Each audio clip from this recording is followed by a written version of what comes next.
Welcome back to Great Day SA. Do certain foods upset your stomach or make you feel lethargic? A local chef is going to teach us about the diet that is based at her restaurant, but also an ancient diet that has helped so many people based on their personality and lifestyle, correct? That's right. Thank you for being with us, Elizabeth Johnson, owner and chef of Pharm Table. We're so happy to have you here. I'm so happy to be back, and I'm so happy that you're interested in this because honestly, I feel like this is one of like the nuggets that we can use to not only be healthful, but to prevent disease. Okay, so what is Ayurveda? So Ayurveda, literally translated, means the science of life. And it's actually the oldest medical tradition in the world. And it comes to us by way of India. Okay. And really the whole purpose is figuring out a lifestyle balance. So that includes food, exercise, stress reducing techniques that all bring the body into balance. And when we do that, we actually increase our immunity and then we're stronger and we're able to not get that cold or not get that sinus infection. And that's really what all of this is about. Okay, so you separated this into seasons because that is how the diet is based, like the ingredients you use is based on the season. That's correct. Okay. So in the Ayurvedic calendar, we have 3 seasons. Winter and spring are one, fall is another, and then we have summer. And if you, and just follow me here. So in summertime, we want to focus on foods that are sweet, bitter, and astringent, okay? Foods that are cooling to the body, because when we eat that combination of foods, like the cucumber, the cumin, the coriander, the fennel, the almonds, the pepita seeds, and then look, we also have the beans, we have red lentils, we have other beans, and then look at all these leafy greens. We have coconut, we have avocado. These are all things that when in combination, eaten, they actually have the effect of cooling the body down. And you know what it's like in San Antonio in the summertime. So you don't want to be eating spicy foods in the summertime. You really want to be focusing on cooling, coconut milk, avocados, cucumber, all of brassicas, some of these, like the cabbages, those are also going to be astringent and bitter. So all these dark leafy greens are considered to be bitter. Cooling and bitter. Okay, and then here we have. So now we move into the fall. What happens in the fall?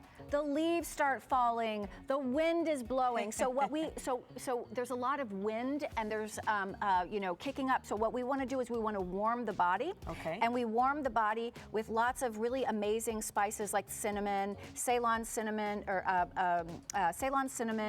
star anise. Wow. We have so good. cardamom. We have allspice. And again, we have some of the same ingredients that we had in the summertime, but what we have is we have a little bit more warming spices. We're going to have ginger where we didn't necessarily have ginger over here, but we had turmeric over here because it's astringent, right? Sure. So and then we have, there's a lot of overlap, right? So in terms of the spices, there's a lot of overlap. If we move over here to the winter time, now we're going to start seeing some chilies, right? We're with the ginger, with and the ginger, cinnamon. Exactly. Okay. You're totally onto something, Roma. And I don't know if you remember the way your abuelita or your mother told you to eat, not to do this, to do that. Oh my gosh, there's so much amazing wisdom that is hard, that's just locked into what our grandmothers and mothers used to tell us. It's so true. So we need to start listening. Okay. And that's really what Ayurveda is about. And so when we do this, in the wintertime, I just want to focus on this real quickly. Who here in the wintertime has a sinus infection or they're having issues with allergies, Sean, right? behind the camera says, me too. Okay, so what these foods have the effect of doing in the wintertime, because they are pungent,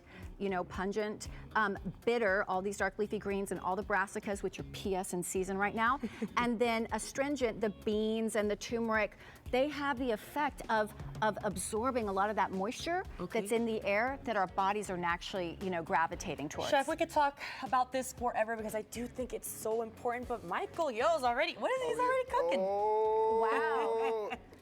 Do you have any extra time while you're in San Antonio to come by the restaurant and work with us? 100%. There you go. Okay, that there you pour go. was amazing. It was amazing. There Yeah, you go. I've not seen people pour like that before. Thank you. I'll let you take over. And Well, actually, I'd like to just tell you what to do, if you don't mind. Please tell me what to do. I'm used to it. I'm married. So yeah, exactly. So I'd like for you to add. So I gave you guys a couple different recipes to share with our folks at home. Okay. This is going to be a kabocha squash soup, and it's so amazing. And what we do is we actually just added a little bit of coconut flake, not coconut milk. Flake. Yeah, flake to make. So we're effectively making our own coconut milk. Sure. And so what I'm going to do here is this soup is amazing for a couple different reasons. Number one, you can eat it as a soup. But then number two, you can use it as this amazing secret weapon to make your kitchery, to make a rice and lentil dish, almost like a risotto.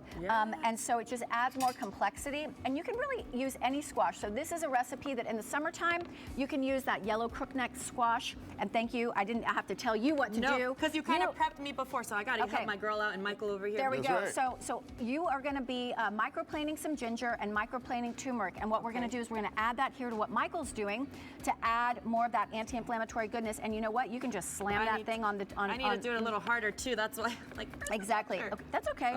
Here we go. So we're going to do that. Oh, there it is. Okay. Yeah. All right. Listen to the pros. So, Michael, what kind of diet do you traditionally? Are you do you eat meat? Are you vegetarian or? I stay away from a lot of meat. Sure. But I do eat it occasionally. Okay, so I think this is kind of right up your alley. Yeah, all the stuff no, we're this talking looks about great. So look, I don't care what, what culture you're from, where you grew up, who your parents are. Beans and rice are like, they transcend culture, they transcend language. We all love beans and rice, right? Yes. It sticks to the bones. In my refrigerator. And so what this is this is a lentil, a red lentil mash that we went ahead and pre-made, okay? And we bloomed this with some of these gorgeous curry leaves. So you can actually grow these in your garden. You can get it at like one of the local grocery stores. I love Alibaba. They have so many amazing spices. You can go there and get fun ingredients like this. So what we're going to do is we're going to add just a little bit more of this wonderful soup. Should I add the turmeric? Go ahead. Okay. Okay, very good. nice. Is that enough or do you need more? Keep going. Yeah, I put the everything there that I want. I'm going to make you work today. Okay. I like it. And then, Michael, I want you to just kind of vigorously stir because Okay. what we're going to do is we're going to try and get this all nice, diluted with our soup mixture. And then at the very end, we're going to add our rice.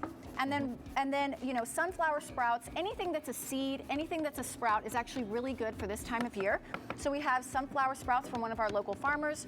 We made a little cilantro coconut chutney right here, which is just one of the things that we serve at the restaurant on our kitchery. This is one of the dishes that we've been serving now for 10 years. Did you know that this is going to be our 10th year anniversary in San Antonio? Congratulations. I know. We're really excited about that. And so now I'm going to add some of our rice, and this is just regular basmati rice. I really prefer the aged basmati rice. And so we just steamed it with water. Absolutely nothing else was added.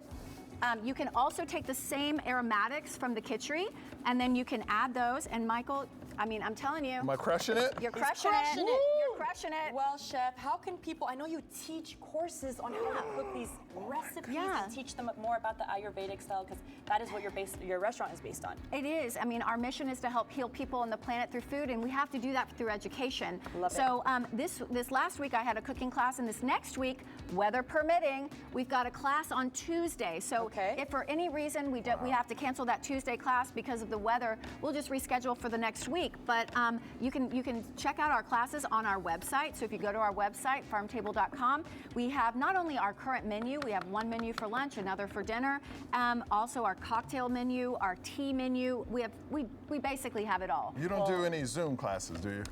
Not yet. Okay. Not yet. Because I want to zoom in from Las Vegas, baby. You gotta do that. Well, thank you both so much for making the show so fun and interesting, educative, all the words. I can't even say them right now because you know so what? good. The food Because the food is so good. People can catch you tonight. What times? It's at 7 and 9:30, I think. And this is LOL Comedy Club. All right, yes. y'all, check out my boy Michael. Tonight and tomorrow night, let's go. And check out Elizabeth at Pharm Table. We hope you guys will keep it right here on Ken's 5 because we got a lot more coming up on the show. Don't miss it.